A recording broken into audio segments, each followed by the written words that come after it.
The following program is made possible with the support of Diana Corbett with Century 21 Sawyer and Associates, Hendrick Toyota Scion of Wilmington, Papa John's Pizza, Port City Daily, and WILM.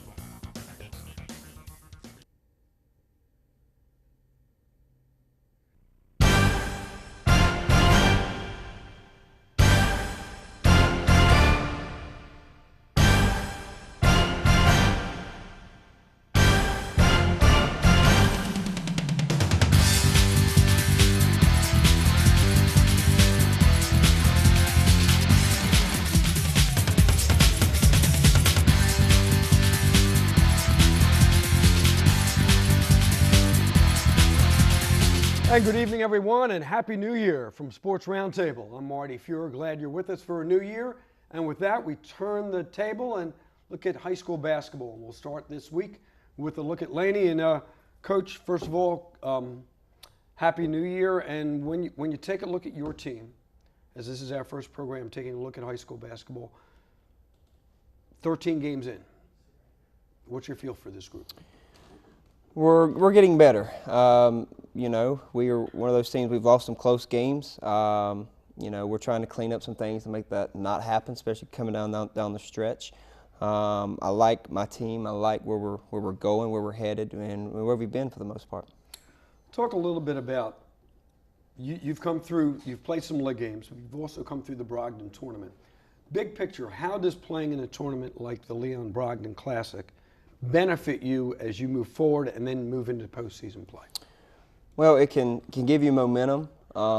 It can squash the momentum too as well. It can go both ways. I think for us, the way we left the Brogdon, we had a really good showing with Ashbrook. Very pleased with the way we played there. Had a good win against Lexington.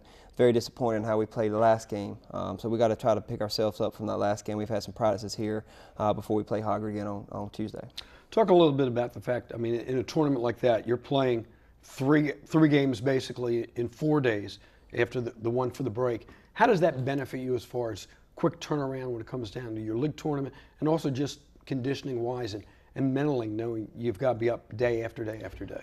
Well, it's challenged us as a staff and me, because you've got to play your bench. You've got to get some guys in there to take some minutes off. So it's really made me go to the bench and made my coaching staff really figure out what we can do to get to the bench, because you need a bench in this league to be successful ultimately. So it's allowed us to go to our bench, look at our bench, evaluate the bench, and see where we need to go in the future. Okay, it's a couple years now into the new conference format. You've got some 3As, you've got some 4As in there. I know you've already played South Brunswick. You've played a very good West Brunswick team. Tell me a little bit early on what you see coming out of this conference. It's good, and who knows? You know, it's wide open. You know, Hoggard, West Brunswick are very, very good, and Hanover's coming on strong. I like to think can be somewhere in that mix, but from top to bottom, it's always very high competition every night. Okay, go back to Laney for a second. Tell us about some individuals that you've seen some real growth at this year, and some people that you're really counting on now that we've turned the calendar into January. Well, it's interesting. Our leading scorer and rebounder is a sophomore, and Chris Bennett. He played JV last year and was really good. So I sat here last year and said we're young, and actually we're young again. You know, we have 2 seniors, 1 senior that's a starter, and then the rest is underclassmen. So you know, I sat there and say we're young, and it's the truth. So Chris has been a surprise with how he's played and the consistency in which he's played. Tariq's really came in this year and been a really good leader for us on and off the court. You know, to play the step up of Marquand Miller. Would be remiss to talk about his play and how he has stepped up. So the guys we have has really stepped into new roles and are doing a good job for us, but we are still young. Talk about rebounding, obviously the defensive end, because even now everybody loves to score on the offensive end, but you know, it all starts defensively too. Yeah, and that's something that we've really tried to work on. It sure didn't look like it our last outing, so we've had to go back to the defensive side and really spend some time on that. But defense is very important with us. We're real small. I mean, this is obvious. So we're trying. My guards are having to be conditioned to rebound when they weren't so much before. They're having to get rebounds for us now and average, 5-6 rebounds a game. And guards, they like to shoot that ball. So to get them to condition to rebound has been very a task for us. Coach, you've got a couple of key home games coming up as we tape this program. This coming Friday, I know you're playing Ashley at home. Yeah, Ashley's improving, and Reb's done a great job with those guys this year, so that'll be a tough game at home. You want to try to win your home games, obviously. Good teams win at home, great teams win on the road, and so you've got to protect your home court. So hopefully we'll have a good showing on Friday night, and then we have Hanover coming in on Tuesday. So very big games for us in county, back to back at home. I think a lot of times we look at it in other sports, but talk a little bit about once you hit conference play. It seems like the intensity level, the fact that everybody knows everybody on the court for the most part, it just comes up to a different level. Yeah, you can't, there's no night out. These kids, they see each other, coaches, we hang out with each other off the court, and, in spite of what people may think, we see each other in camp. So it's that rivalry, it's that, and it should be that way. That's what makes it fun, that's what makes conference basketball fun. And definitely January, February, that's how it is. The intensity is high, and the pride is high, and that's how it should be. Okay, a couple of key home games coming up for Laney in the next couple of days. This coming Friday, a home game, again against Ashley, and next week, New Hanover in town. Support both of those area games, and we'll continue with our previews of area high school basketball when we come back.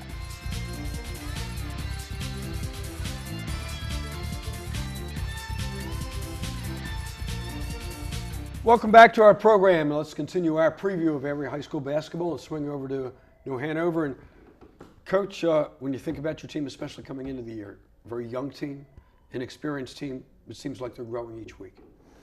Yeah, I mean, it's growing pains, that's for sure. It's ups and downs. And, we were talking before the break, and the biggest thing, especially the three freshmen that are playing a lot for us, figuring out going from middle school basketball to 4A high school basketball that's a big jump, and especially for practicing. They've never practiced like they have to practice now and bring it every single night in a practice environment, and they're starting to get there.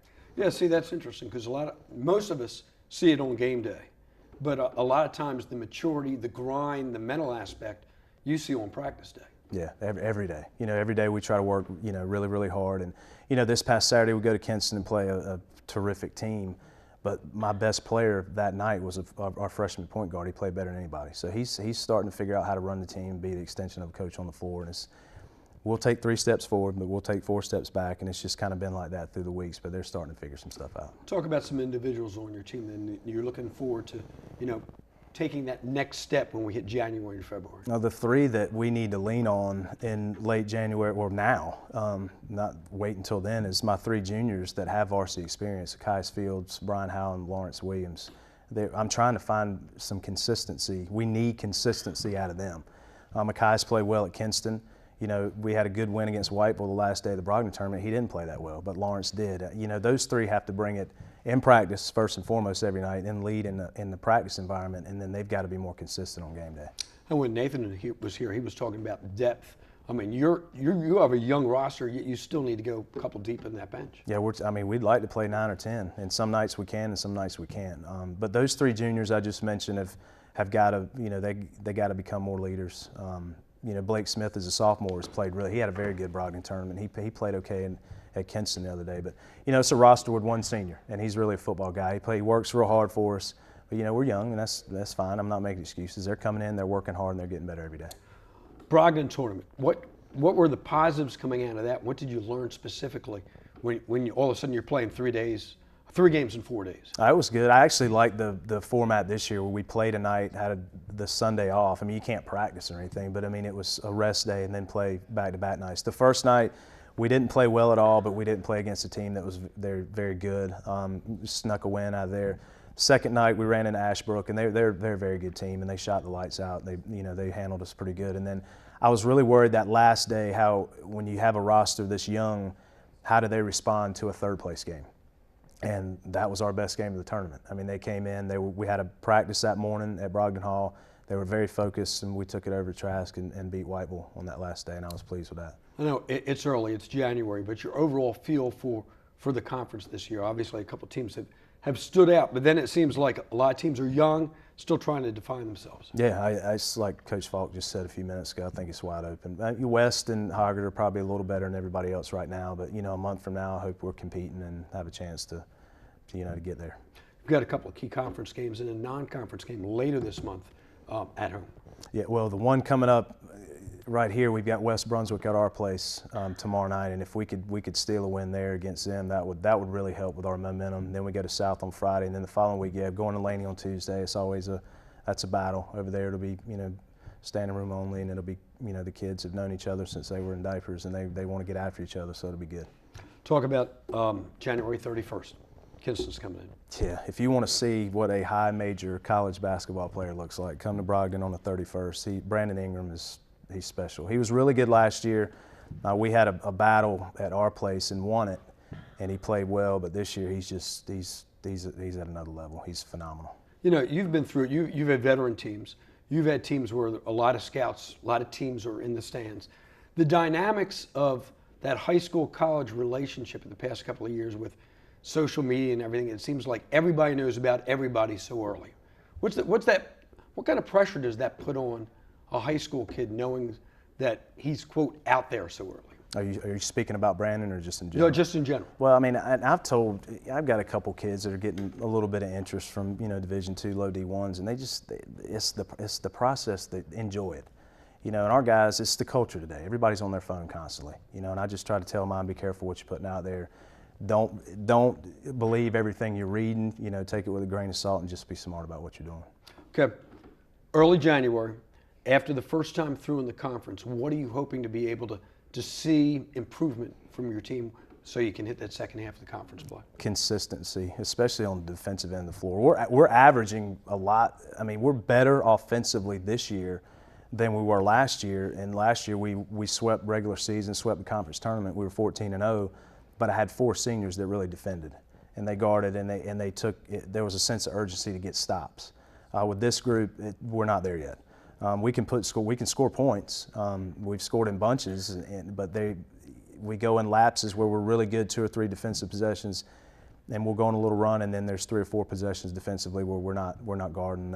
Help side's bad. I mean, I could just name it, and it's terrible for 2 or 3, and then we give up 9 to 12 points like that. So we got to get a lot more consistent on that end of the floor. So it's not necessarily consistency from game to game. It's it's possession. It's possession by possession at some games. I mean, we can be really, really good, and we can be not so good.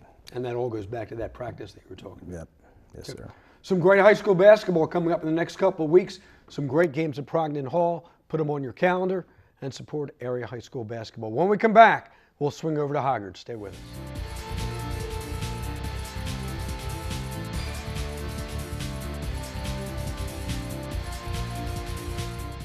Our previews continue now. Let's swing over to Hoggard. And Coach, we've talked about tournaments like Brogdon tournament, hurried up schedule. If there's anybody that has seen a transition from football to basketball, it was your program. Yeah, the last month has been interesting.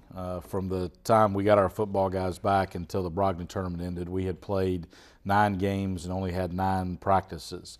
And so it was really difficult to get everybody on the same page because you're always preparing for another game, another opponent. And so the time since the Brogdon tournament, being able to have 3 or 4 days of practice without having to worry about an opponent has really been good for us. And hopefully we can.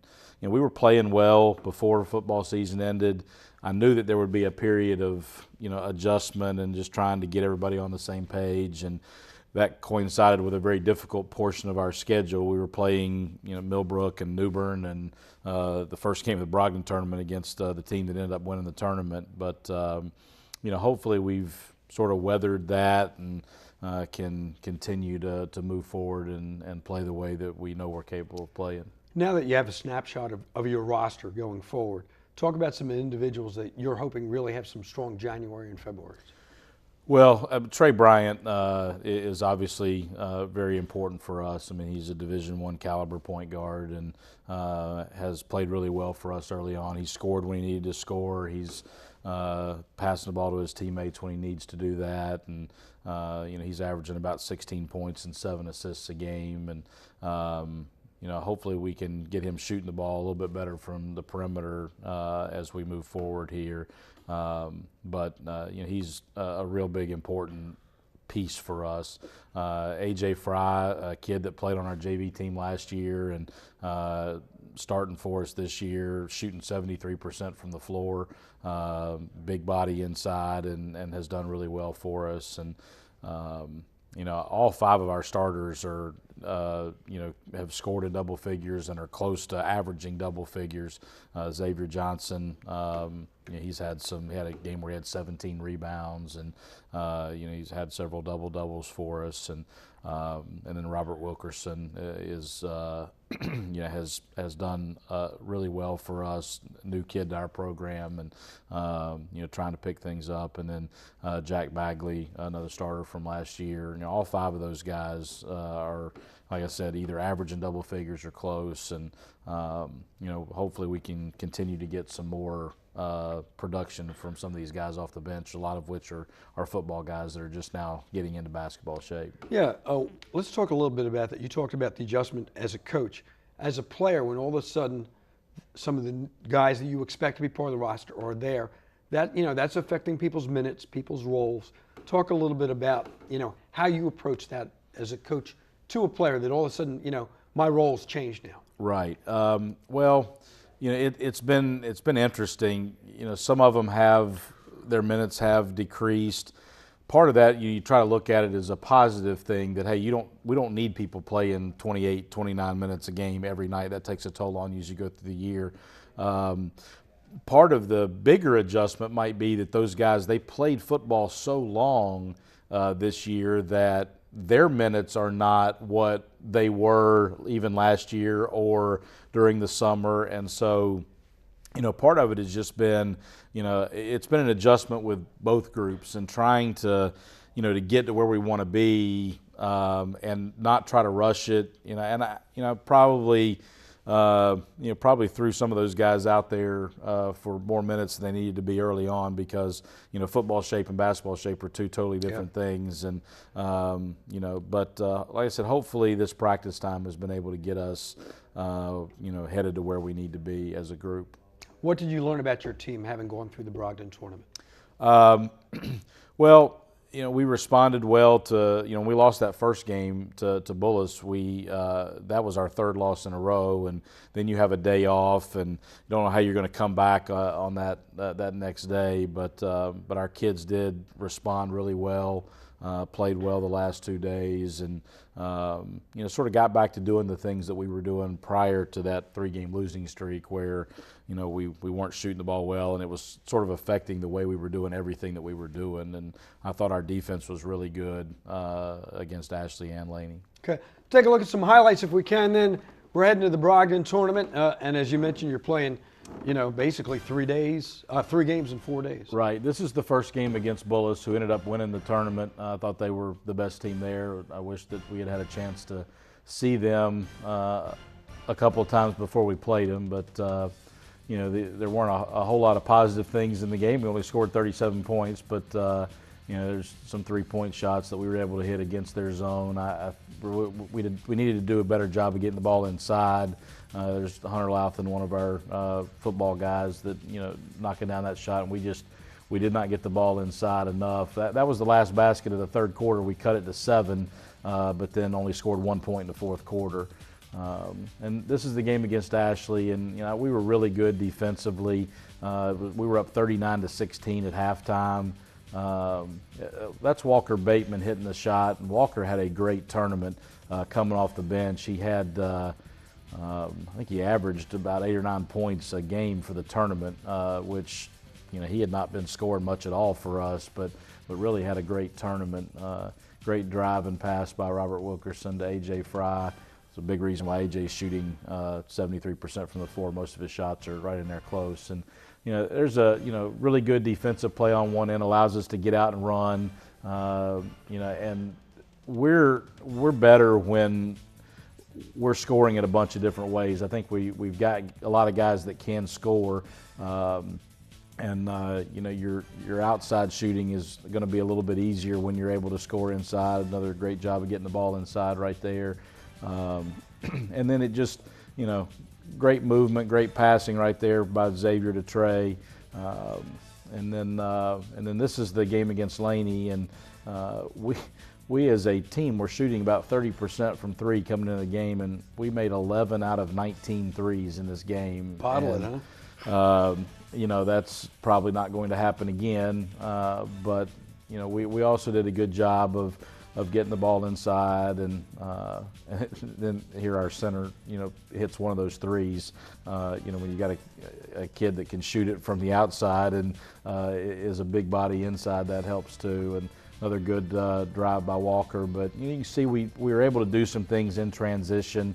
You know, and I was really happy with our defense again in this game. You know, for the game we only gave up 45 points, and you know, we're doing some different things defensively this year than what we have done for the last 2 or 3 years, and it's a learning process for everybody. I mean, every kid on the team, it's new to, and so that's something that I hope that we can continue to get better at. That's another reason that this practice time's been really good for the football guys, because you know, the rest of the guys had 24 practices before we played a game to learn what we were doing. You know, those guys had 1 practice before we played our first game with them.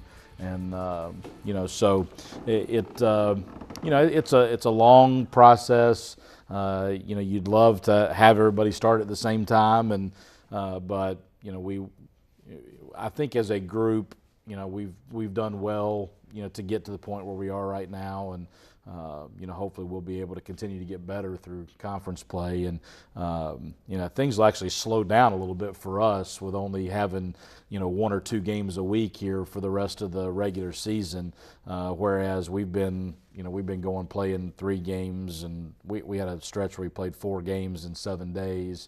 You know, so it'll be nice to have to get in some sort of a regular routine where we have some practice time too. Let's close with this. It's early in the conference schedule, but early on, you're one of the teams that people are saying, hey, that's one of the teams you have to shoot for if you want to win this conference. With everything that this team has gone through early on, what's your feeling about something like that? How do you portray that to your team? Well, I mean, I think our guys know that they've got to be ready to play every night, that everybody's going to take their best shot at you, and you know, we've got to keep getting better. Everybody, you know, this league has great coaches in it, great players. Everybody's going to get better, and if we aren't getting better, then you know, we're not going to end up where we want to be. And so, you know, your focus has got to be just every single day you've got to get better. And I think the good thing for us is that, you know, because we had guys starting at all different times, our guys know that we can continue to get better. It's not, I don't think there's a feeling of, you know, we've gotten to where we need to be. I mean, there's still a lot that we know that we need to work on, that we can get better at. And when you hit the second part of conference schedule, all of a sudden you're on the road a lot. Right. We will 6 of our last 9 conference games are on the road. So, you know, but it's, you know, it is what it is. And, you know, they're not all, it's not like we got to take long bus rides, and, you know, 3 of those games will be in town, you know, going on the road. So, you know, hopefully we've done a better job playing on the road this year. You had a couple of really good wins on the road, and that was something that we talked about during the off season and during the preseason, was having a better mentality going on the road, and I think we've done that so far this year. Okay, again, support area high school basketball. Some great matchups in the next couple of weeks on the boys' side, and our program continues right after this.